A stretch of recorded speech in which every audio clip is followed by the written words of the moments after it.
Okay.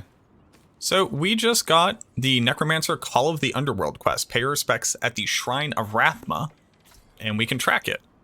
So it's somewhere up here. We're gonna go run up there. It looks like this is what's required to unlock our Golem here.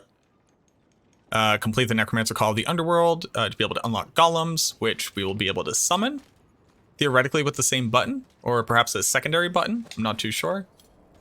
When I look here, I mean, we're about to see it anyways, but when I look here, there are two options for Golem, so I think you either choose between them or get to use both of them. So we'll see how that goes, and then let's go running up here. We just hit level 25, took us about 3.5 hours, with all Altars of Lilith are full renown, and then I took some of the gear from my other characters and just dropped them onto the Necro, so none of the aspects really matter, but the gear is there, and the weapons have damage on them, so that's kind of good enough. Just go ahead and skip everything while I run over here. Hopefully we can fully complete the quest. That'd be pretty great, so we can see the Golem. And then on top of that, we will be having a build guide. I've had some time to mess around with this character, obviously, and I think that I have the best base Necromancer to kind of fashion everything else off of. The game is kind of upset with the first day of the open beta server status right now. So sorry for the stuttering that's in game that's not in the recording specifically. I'll try to reduce that as much as I can, I guess. All right, looks like that's the best that I can do for reducing resource use. Grab this waypoint.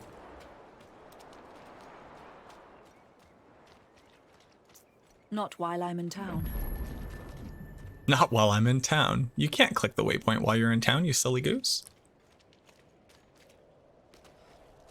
I do like when you walk outside, your character like unequips and then re-equips their weapon. I think that's a nice little attention to detail. So just to give you a little sneak peek of what the build guide is going to be. It's based around Blood Surge and Corpse Explosion. Get a real clean one. Our Corpse Explosion cleans up after our Blood Surge hits everything. And then on top of that, our Blood Surge will actually hit twice, which is really nice. Although it looks like they accounted for this, so you don't get an automatic empowered cast on it. But here we go, we have a Shrine of Rathma, clear out these monsters just in case there's cool dialogue. Let me turn up the in-game volume.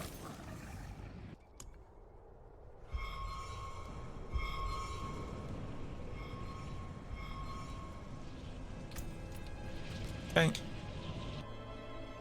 Obviously, spoilers. I've waited for you.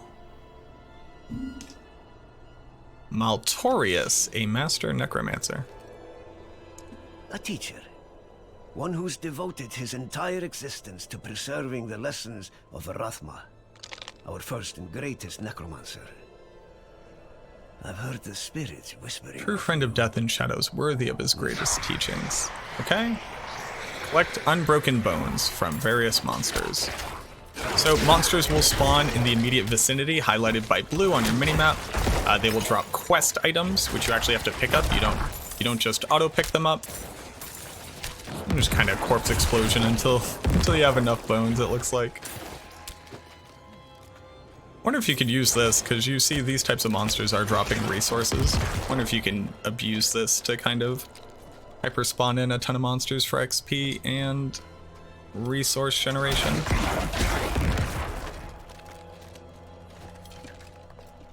Okay, killed everything that spawned here.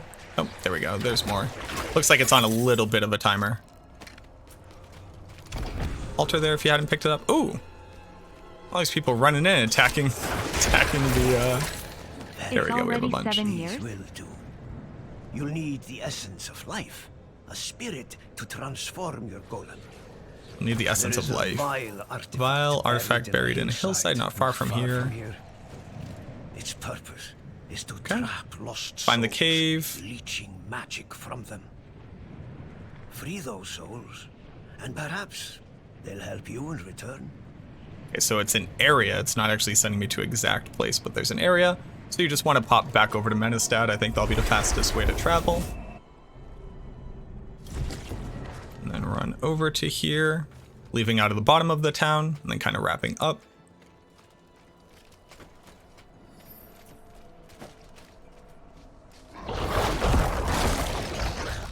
I just got the aspect that allows that second Blood Nova to come out, and I think it'll really help with damage output, especially when the Blood Nova is empowered.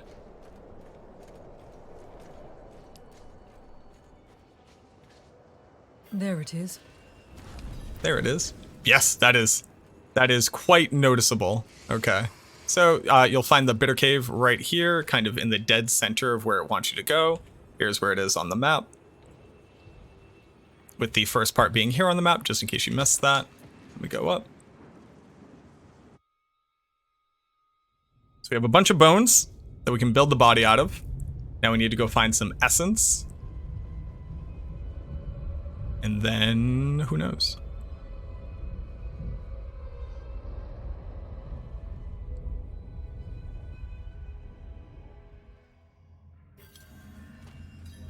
Open the Jar of Souls. Okay, we just got a quest objective update. Must harvest souls to power my golem. Alright, easy.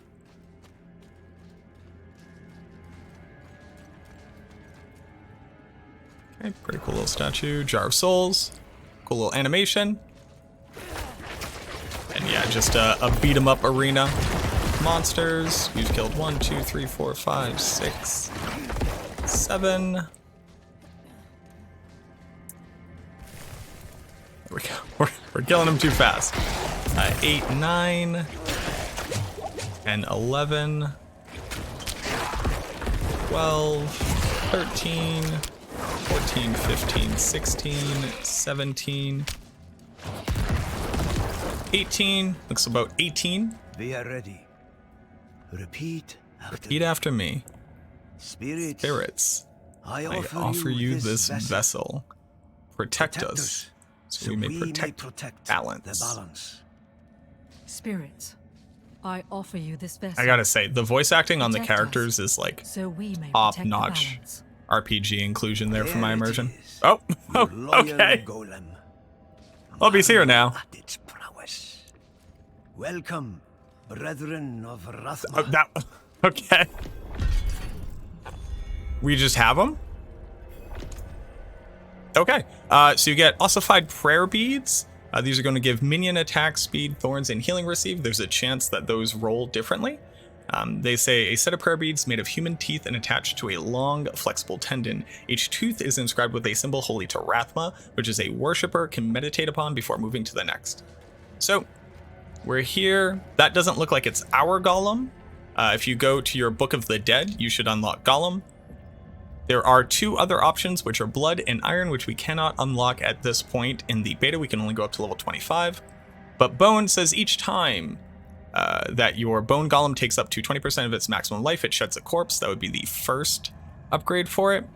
The second option being that the bone golem gains 10% maximum life, and the amount of thorns they inherit is increased from 30 to 50%. So it looks like your golem inherits 30% of your thorns damage, so they will deal damage when they get attacked if you have thorns, and you can increase that. If you sacrifice it, you'll gain increased attack speed, but you can't summon your golem.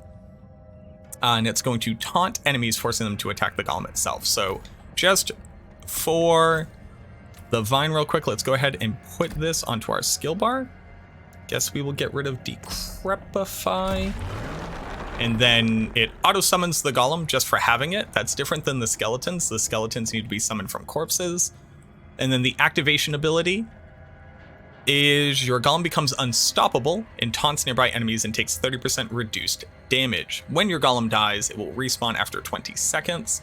And passively, you are protected by a golem with this much life that deals this much damage, about 35% of your weapon damage. Exactly 35% of your weapon damage. I don't know why I said about.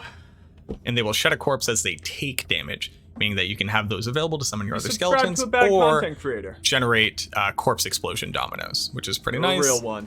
And then that's the activation. Walks up, looks like he taunts in AoE. Let's just go ahead and bring him out into the open and see.